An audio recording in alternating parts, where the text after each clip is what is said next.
Hello दोस्तों, नमस्ते प्रणाम। मैं आपकी संगीत 1984। आज आपके लिए बहुत ही प्यारा सा एक छठ माता का गीत लेके आई हूँ। आशा करती हूँ कि यह छठ गीत आप लोगों को बहुत ही पसंद आएगी। जय छठ मैया।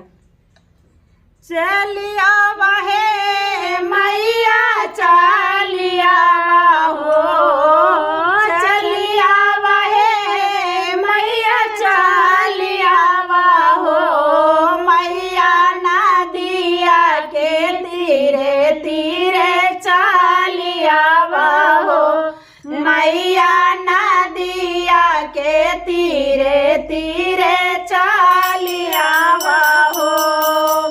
कैसे कयाई सेवका दुआरी दुआरिया, कैसे कयाई सेवका दुआरी दुआरिया, उमड़े लजलवा मारे लहरिया, उमड़े गंगा मारे लहरिया, छूट जाइए सेवका छूट जाइए हो, छूट जाइए सेवका छूट जाइए हो, हमारे पावा के महावर सेवका छूट जाइए हो, हमारा पावा के महावर सेवका छूट जाइए हो।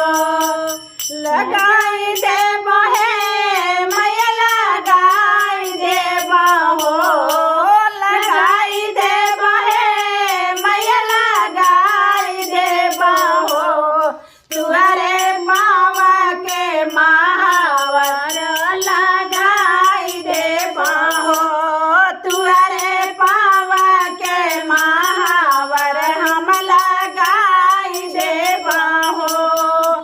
चलिया वहे मैया चलिया हो, चलिया वहे मैया चलिया हो, मैया नदिया के तीरे तीरे चलिया हो, मैया नदिया के तीरे तीरे चलिया हो।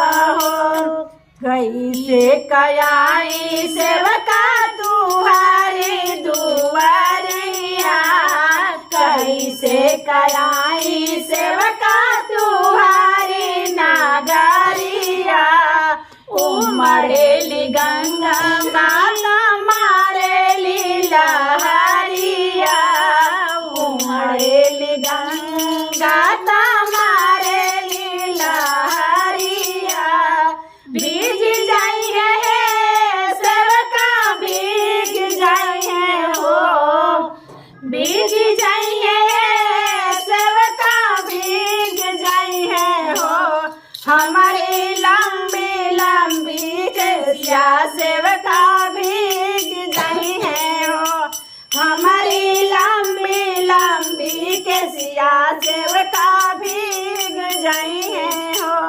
सूख जाइए सेवका सूख जाइए हो, सूख जाइए सेवका सूख जाइए हो, मैया बाहे पूरा मैया के सिया सूख जाइए हो, मैया बाहे पर मैया के सिया सूख जाइए हो।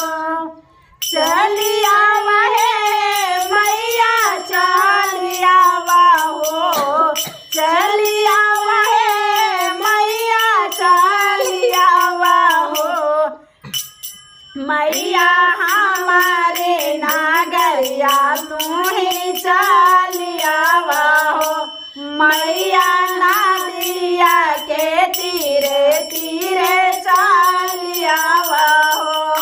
कैसे कयाई सेवका तुहारी दुआरिया, कैसे कयाई सेवका तुहारी दुआरिया, उमड़ेली गंगा माता मारेली लहरिया, उमड़ेली गंगा गंगा तुम्हारे लीलहरिया भीग जाइए सेवका भीग जाइए हो भीग जाइए सेवका भीग जाइए हो हमारे गंगा के चुनरिया सेवका भीग जाइए हो हमारे अंग के चुनरिया सेवका भीग जाइए हो सूख जाइए मैया सूख जाइए हो सूख जाइए मैया सूख जाइए हो वह पूर्वी बायार मैया सूख जाइए हो बाहे पूर्वी बायार मैया सूख जाइए हो। जय छठ मैया।